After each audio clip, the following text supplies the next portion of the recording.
జగన్మోహన్ రెడ్డి మద్య నిషేధం అని చెప్పేసి నినాదంతో జనాల్లోకి వచ్చి గెలిచి మద్య నిషేధం చేయడం మానేసి మద్యాన్ని 10 రెట్లు రేట్లు పెంచి ఎందుకు పనిచేయని బ్రాండ్లు పెట్టి జనాల్ని ఇబ్బంది పెట్టి అన్ని రకాలు చేసి దశల వారీగా నిషేధం చేయడం కాదు, దశల వారీగా రేట్లు పెంచుకుంటూ వెళ్ళారు. అదే తర్వాత ఇప్పుడు ప్రైవేటీకరణ చేస్తాననేది ఇది మరీ ఘోరమైన పరిస్థితి. ఎందుకంటే జనాలు నిషేధం చేసినంత మాత్రాన మందు ఎవరు మానరు. కరోనాలో ఇలాగ 6 నెలలు మద్యం నిషేధించినప్పుడు ఒక 1000 రూపాయల నుండి బాటిల్ 5000 6000 ఎట్టి తాగారని చెప్పేసి చాలామంది చెప్పారు.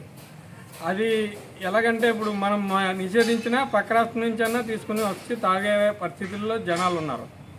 అది దాన్ని దృష్టిలో పెట్టుకుని ప్రైవేటీకరణ చేయడం అనేది కరెక్ట్ కాదు, నియంత్రణ చేయడం అనేది కరెక్ట్ అని నా ఉద్దేశం.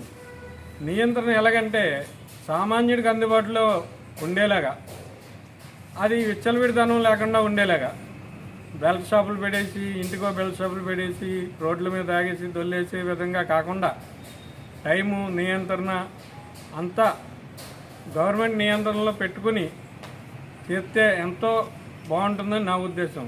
సాధ్యంగాని హామీలు ఇచ్చారు, అది సాధ్యం కాదని అందరికీ తెలుస్తుంది. ఇప్పుడు ఇసుక మీద మందు మీద తప్పించి దేని మీద వస్తుంది ఆదాయం, దాని మీదే గవర్నమెంట్ బతుకుతుంది. దాన్ని ఏమో ఎవరు ఆపుతారు అవుతుంది అని నేను అనుకుంటలేదు. కానీ ప్రైవేటీకరణ మాత్రం కరెక్ట్ కాదు. ఎందుకంటే అందులో చాలామందికి ఉద్యోగాలు ఇస్తున్నారు, ఇప్పటికే వాళ్ళ భవిష్యత్తు ఏమవుతుందో కూడా తెలియదు.